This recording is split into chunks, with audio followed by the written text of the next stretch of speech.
في كلامه القديم والفرقان المجيد ولا تخافوا ولا تحزنوا وأنتم الأعلون إن كنتم مؤمنين صدق الله مولانا العظيم. மேலான அல்லாஹ்வின் நல்லடியார்களே, நபிகள் நாயகம் ஸல்லல்லாஹு அலைஹி வஸல்லம் அவர்கள் அந்த சஹாபிய பெருமக்களுக்கு மார்க்கத்தை, இஸ்லாத்தை நிறைவு செய்கிற போது பல்லிகு அன்னி வலவாயா, இதில் இருந்து ஒரே ஒரு செய்தியாக இருந்தாலும் அதை நீங்கள் பிறருக்கு எடுத்து வையுங்கள் என்று சொன்னார்கள். மார்க்கத்தின் செய்திகளை மக்களுக்கு கொண்டு போய் சேர்க்கிற பணிகளை சஹாபிய பெருமக்கள் மேற்கொண்டதின் விளைவுதான் இன்றைக்கு உலகம் முழுக்க இருக்கின்ற பல்வேறு நாடுகளில் சஹாபிகளுடைய கபர்கள் இருக்கிறது. மக்காவில் இருக்கிறார்கள். மக்காவில் ஹரம் ஷரீஃபில் தொழுதால் அவ்வளோ பெரிய நன்மை. மதினாவில் இருக்கிறார்கள், அங்கே அவ்வளோ பெரிய நன்மை இருக்கிறது. ஆனால் அதையெல்லாம் தாண்டி மார்க்கத்தை சமூக மக்களுக்கு மத்தியில் எடுத்து சொல்லி இஸ்லாத்தை புரிய வைக்குதல் என்ற மகத்தான பணியை தன்னுடைய மிக முக்கியமான பணியாக அவர்கள் எடுத்துக்கொண்டார். எனவே எல்லா பகுதிகளுக்கும் சஹாபிய பெருமக்கள் போனார்கள். நீங்கள் உலகத்தில் எந்த நாட்டுக்கு போனாலும் இங்கெல்லாம் எப்படி வர முடியும் என்று யோசிக்க முடியும். ஆனால் ஏதோ ஒரு வகையான இஸ்லாமிய தொடர்பு அந்த நாட்டுக்குள்ளே இருக்கும். நீங்கள் எந்த நாட்டுக்கு போய் பார்த்தாலும் அந்த ஒரு தொடர்ச்சியை பார்க்க முடிகிறது. எப்போது இங்கே இஸ்லாம் வந்ததுன்னு அப்படின்னு ஒரு நாட்டில் போய் இறங்கி நீங்கள் கேட்டிங்கன்னா அது மல்லமாக வந்துடும். ரசூலுல்லாஹ்வுடைய காலத்துக்கு நெருக்கத்தில் சஹாபிகள் காலம் வந்துடும். பெருமானார் ஸல்லல்லாஹு அலைஹி வஸல்லம் அவர்கள் சொன்ன அந்த வார்த்தை பல்லிகு அன்னி வலவாயா, என்னை பற்றி உள்ள ஒரு தகவல் இன்றைக்கு இஸ்லாமிய பிரச்சாரத்தை, மார்க்கத்தை, முஸ்லிம்கள் பற்றிய செய்திகளை, நாம் கொண்டிருக்கக்கூடிய இஸ்லாத்தின் பெருமைகளை எடுத்து சொல்ல நாம் தவறிவிட்டோம். ரொம்ப நாள் நம்ம கூட பழகுவார், அவருக்கு எதையோ பற்றி பேசியிருப்போம், மார்க்கத்தை பற்றி தான் சொல்லியிருக்கோமா, இஸ்லாத்தில் பற்றி இந்த மாதிரி ஒன்று இருக்குது என்று அந்த கடமையை நாம் நிறைவேற்றியிருக்கிறோமா? ஒரு சின்ன வார்த்தையாவது நாம் எதையாவது பேசியிருக்க வேண்டும். அதனுடைய விளைவு என்ன என்று சொன்னால், குறைந்தபட்சம் இஸ்லாம் குறித்தும் முஸ்லீம்கள் குறித்தும் உள்ள தவறான ஒரு கருத்து பரவுவதையாவது தடுத்திருக்கும். இன்னைக்கு என்னவென்று அவர்களுக்கு வேறு யாராவது வேறு வகையாக விளக்கினால், முஸ்லீம்களுடைய செயல்பாடுகளை, தொழுகைகளை, இன்னபிற அமைப்புகளை, இதையெல்லாம் வேறு மாதிரி அவர்கள் விளக்கினால் அதை நம்பிக்கொள்ளுகிற ஒரு பண்பு சூழல்கள் இன்றைக்கு இருக்கிறது. எனவே திறந்த புத்தகமாக பல்வேறு செய்திகளை மார்க்கம் குறித்து அந்த சஹாபிய பெருமக்கள் பொது விவாதமாக எல்லா நாடுகளிலும் கொண்டு போய் சேர்த்தார்கள். அந்த மக்கள் யோசித்தாங்க, இங்கே சொல்கிற கொள்கை, நம்ம பின்பற்றுகிற கொள்கை, ரெண்டுக்கும் உள்ள வேறுபாடு என்ன அப்படின்றத அங்கே புரிய வைத்தார்கள். அதில் விளைவு என்ன தெரியுமா? சில நாடுகளில் மன்னர்கள் இஸ்லாத்துக்குள்ளே வந்தார்கள். மன்னர் வந்தவுடனே அந்த நாடுக்குள்ளே அப்படியே முஸ்லீமும் மாறிச்சு.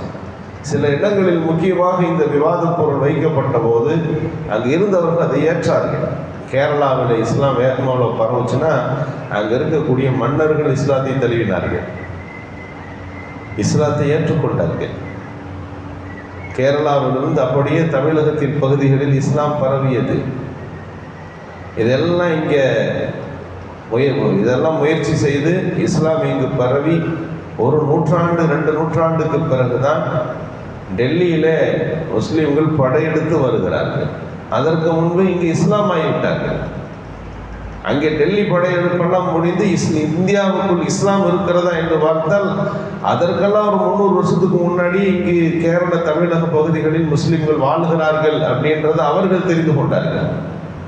இந்தியாவுக்குள் இஸ்லாம் என்பது டெல்லி சுல்தானியர்களோ அல்லது முகலாய படையெடுப்புகளோ அல்ல, அதன் மூலம் இஸ்லாம் வந்ததல்ல. அதுக்கெல்லாம் முன்னாடி இஸ்லாம் தமிழ்நாட்டில் பரவிடுச்சு.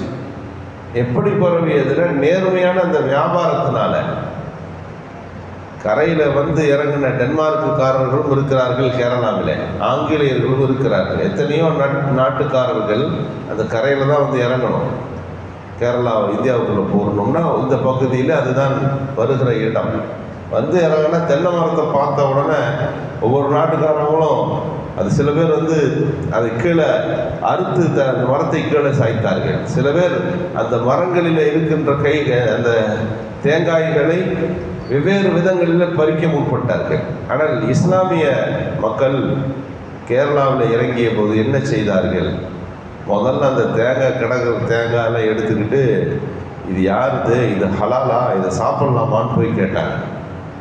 வந்தவர்களுக்கு ஆச்சரியம், என்னமோ கேட்குறாங்களே, இல்லை இந்த காய் இருக்குது, கரையில் தான் கிடக்குது, ஆனால் இது யாருக்குரிய சொத்துன்னு தெரியலை, இந்த தேங்காயை நாங்கள் அனுபவிப்பதற்கு எங்களுக்கு ஹலால்னு நீங்கள் சொல்லணும், சொன்னால் நாங்கள் எடுத்துப்போம் அப்படின்னா மக்கள் ஆச்சரியப்பட்டார்கள்.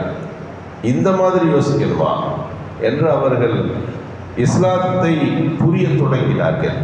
நேர்மையான அந்த வியாபாரத்தை பார்க்கிறார்கள். அந்த மக்கள் அப்படியே சாறை சாறையாக இஸ்லாத்துக்குள்ளே இணைந்தார்கள் அப்படின்னு நம்ம படிக்கிறோமே, அது எப்படி நடந்ததுன்னா அவர்களுடைய மகத்துவம் மிக்க இஸ்லாமிய பண்பாடுகள் அவர்களை ஈர்த்தது. தமிழகம் முழுக்க இஸ்லாம் பரவியது. எனக்கு ஏன் இதை பற்றி நாம் பேசுகிறோம்னா, இன்றைக்கு முஸ்லீம்கள் குறித்துள்ள எந்த தவறான செய்தியை யார் சொன்னாலும் உடனே நம்புகிறார்கள். இன்றைக்கி சொல்கிறதுக்கு ரொம்ப மீடியாக்கள் இருக்குது. ஒரு செய்தியை உலகத்தில் வேகமாக பரவல் செய்யணும்னாக்கா மீடியாக்களுக்கு ரொம்ப முக்கியத்துவம், சினிமா படங்களுக்கு ரொம்ப முக்கியத்துவம் இருக்குது. இன்றைக்கு அதில் இஸ்லாமியர்கள் எந்த நாட்டுக்கு போனாலும் அங்கே இருக்கக்கூடிய ஏதோ ஒரு சீனை பாருங்களேன், என்ன சினிமா போகுதுன்னு நீங்கள் பாருங்கள், வில்லனாக அங்கே முஸ்லீம்கள் காட்டப்பட்டு விடுவார்கள். தமிழகத்தில் அது போன்ற காட்சிகள் பல வருஷம் தொடர்ந்து காட்டப்பட்டு கொண்டே இருக்கிறது. அதனுடைய விளைவு என்னன்னு கேட்டால் பாயின தீவிரவாதி இது எண்ணத்தை பரப்பி வைத்திருக்கிறார்கள். நம்பர் 2, இன்றைக்கு இருக்கக்கூடிய பத்திரிகை உலகம் ஏதாவது ஒரு செய்தி எங்காவது நடந்துவிட்டால், ஒரு இஸ்லாமியன் தவறு செய்துட்டா அதை வந்து பெரிதுபடுத்தி காட்டுவார்கள். அதே போல பல தவறுகள் நாட்டில் தினமும் நடக்கிறது. அதுவெல்லாம் மறைக்கப்படும். அதெல்லாம் பெரிய விவாத பொருளும் அல்ல, பேசு பொருள் அல்ல. ஆனால் செய்திருப்பவர்களின் பேர் ஒரு அப்துல் காதராக இருக்கும் என்று சொன்னால், ஒரு அப்துல் சத்தாராக இருக்கும் என்று சொன்னால், ஒரு இஸ்லாமிய பெயர் அதில் இருந்து விட்டால் போதும், ஒட்டுமொத்த இஸ்லாத்திற்கும் இவர்தான் மிக பொறுப்புதாரி என்பதை போல அந்த காட்சிகள் பரப்பப்படுகிற இதனுடைய விளைவுகள் என்ன? இங்கே நம்ம என்னன்னு சொல்றோம்னா, முஸ்லீம்கள் குறித்து இஸ்லாத்தை குறித்து நல் எண்ணத்தை பரப்புவதற்கு நாம் எடுத்த நடவடிக்கைகள் என்ன என்பது இந்த தருணத்தில் நாம் யோசிக்க வேண்டும். காரணம், தமிழகத்தின் சூழல்களில் நம்மை உண்மைப்படுத்திக் கொள்ளுகின்ற ஒரு சூழல், ஒரு கட்டாய சூழல் இன்றைக்கு வந்து கொண்டிருக்கிறது என்பதை நாம் புரிந்து கொள்ளுகிறோம். எனவே மார்க்கம் குறித்துள்ள, இஸ்லாம் குறித்துள்ள நல்ல கருத்துக்களை மக்களுக்கு நீங்கள் எடுத்து வையுங்கள் என்பது ஒன்று. அவர்கள் இஸ்லாத்தை புரிந்து கொள்ளுகின்ற ஒரு பண்பாடால் இஸ்லாத்தை ஏற்க முன் வருவார்கள்.